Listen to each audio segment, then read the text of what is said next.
Yun, magandang gabi sa inyo mga pare ko eh. Panibagong adventure naman ito. Kaya tara, samahan niyo ako sa pamamana. Makahuli naman tayo ng pang-ulam. Hanggang ngayong gabi lang pala tayo makapag-fishing kasi may darating na malakas na bagyo. Kaya palagi tayo mag-iingat mga pare ko eh. Ito na nga ang mga kagamitan pangdigma. Ito ang aking gamit, ang aking spear gun. Yan. At diving goggles. At ito yung flashlight ng kapatid ko. Ito yung gamit niya, you know. Napakaliwanag din, oh.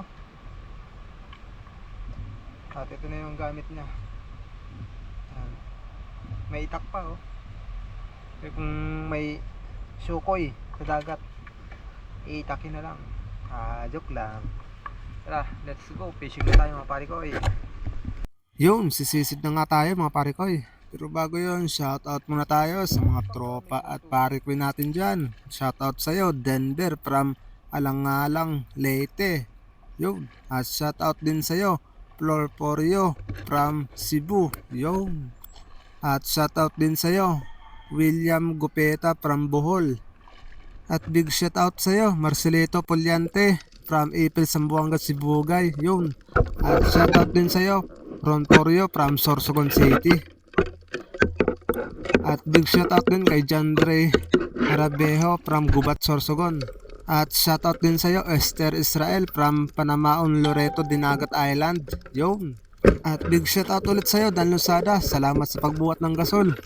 Yun, maraming salamat mga pare ko sa suporta. At eto, simulan na nga natin itong pamana. At eto, may angol. Dandahanin natin. Ayun, sa pulang angol ka. Napakalaking angol nito mga pare ko yun. Ayos, jackpot to. May panggata na tayo at pang sigang. At ito yung sumunod na mapapanat natin, isang talugbagong nasa likod ng bato. Dandahanin natin. Medyo alanganin yung pwesto niya pero sa pool din sa akin. Ano? Talugbagong may pang paksiw na tayo. Ano? At ito sumisid na nga ako sa ilalim. At meron ako napansin na isda.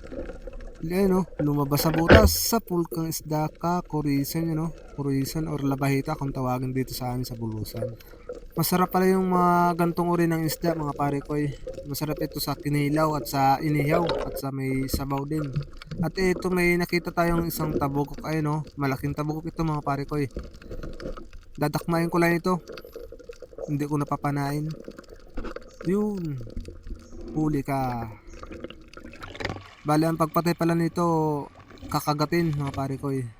Grabe. Dumikit na ngayon sa kamay ko. Ang diskarte pala sa pagpatay ng tabugok is kagatin mo siya sa may pagitan ng dalawang mata niya. Kasi nandun nga yung gitikan niya mga pare ko eh. At eto, sumisid naman nga ulit ako mga pare ko. At eto yung nakita ko yun.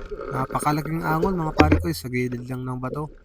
Ang kagandahan nito kasi nasa bababaw lang na parte ito. Kaya nagtiyaga na lang ako na maghanap ng mga ganitong uri ng isda sa mga tabi lang. At eto may napansin ulit akong naglalakad. Ayan napakapula ng kulay niya Isang tabugak mga pare ko eh. Nakadalawang tabugak na tayo. Kaya dadakmay ko na ayan Dadakma ko na nga mga pare ko eh. Nakajackpot na nga tayo kasi nakadalawa na tayo na nahuling tabugok na magkasinlaki. At ito, gaya ng diskarte ko sa pagpatay nito ay nasa pagitan ng dalawang mata niya.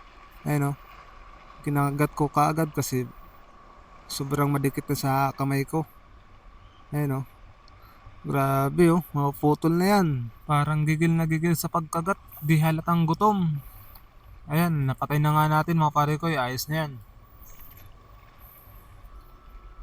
At ito may napansin ulit akong isang angol nasa gilid ng bato. Ayun dandahanin natin. Sa pulkang angol ka. Ayos at nadagdagan nga yung angol na nakuha natin mga pare ko eh.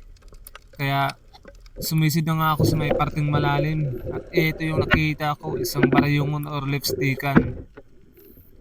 Yun, sa pulkang lipstickan ka. Ito yung isda na masarap sa inihaw. Kaya hanap ulit tayo, baka may mga kasamahan pa ito. At ito nga, agad nga ako may napansin isda nasa loob ng butas. Ayun oh, lipstickan ulit mga pare ko. Meron na tayong dalawang pang-ihaw. Ayos na nga yung mga huli natin, hindi na masama. Meron na tayong pang-ulam. Kaya ito na nga yung huli na natusok natin mga pare ko. Kaya aahon na tayo.